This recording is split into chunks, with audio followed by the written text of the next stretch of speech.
But let's put our thinking caps on. Okay, let's use game theory and say, but what if, for some strange reason, Donald Trump wants to lose his war in Iran? What if he wants the American empire to collapse? What if Donald Trump wants to destroy the global economy? Then he'd be a genius, right? Right? He's a moron because he's going to destroy the American empire, but if he actually wants to destroy the American empire, then the man is the greatest American president ever, okay? Okay, so we're gonna have a fun class today, and we're gonna make the argument that in fact, Donald Trump is a genius. That in fact, all this chaos is purposeful. That there's actually a plan behind all this, okay? That's the argument I want to make to you today. Okay, so what is the plan? What is going on here? All right, so first thing to notice is that the world gets 20%, okay? 20% of its oil from the Middle East, okay? Primarily going to East Asia. So India gets about 6% of its oil from the Middle East. Japan gets 75% of its oil from the Middle East. So East Asia is heavily dependent on Middle East oil, okay? But as you can see, it also goes to Europe as well. And then also to the United States. All right, so the world is dependent on the GCC oil. If this war continues, if ground forces are used, then all the oil from the Middle East collapses. And JP Morgan has come out and said that by mid-April, the world will run out of oil. Okay? So this is a disaster for the world.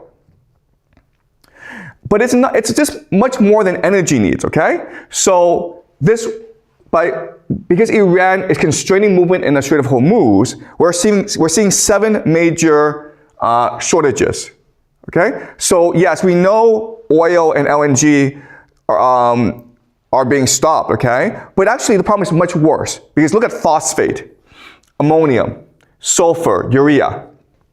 This is food production, okay? Primarily used for fertilizers. In other words, if this war persists, not only will countries run out of energy, they'll also run out of food, okay? Also, look at this. Helium and sulfur are used for what? They're used for semiconductors, the production of semiconductors. You use helium and sulfuric acid in the production of semiconductors, which leads to AI, okay? So, in other words, this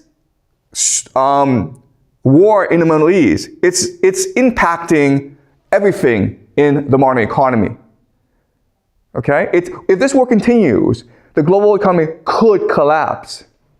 But again, we're making the assumption that Donald Trump is a genius, and this is all part of his big plan, okay? So what is his plan?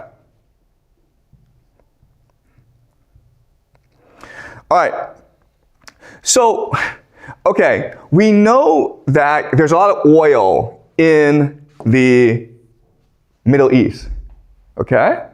But, you know, oil is not as rare as people think it is. There's also a lot of oil in Canada. Venezuela has the world's largest oil reserves, okay? Russia also has a lot of oil. So in other words, if the Strait of Hormuz is closed, if this war in the GCC continues, it doesn't mean the world no longer has oil. All it means is the world is now much more dependent on North America and Russia for oil. And so the global economy now shifts over to North America and to Russia, okay?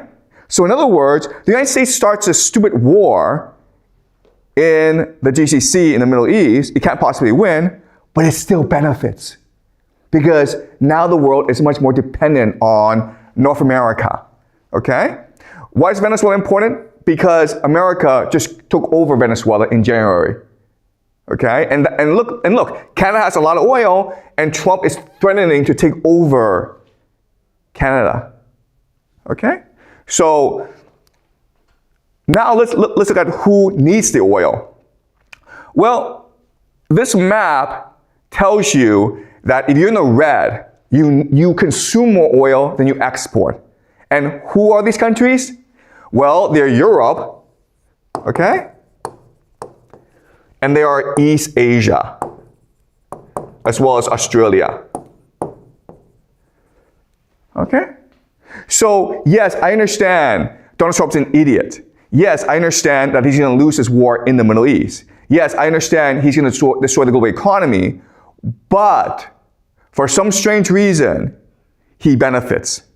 And the United States benefits. Because now, Europe and China, Japan, Australia, they are much more dependent on North America for resources, for food, for energy.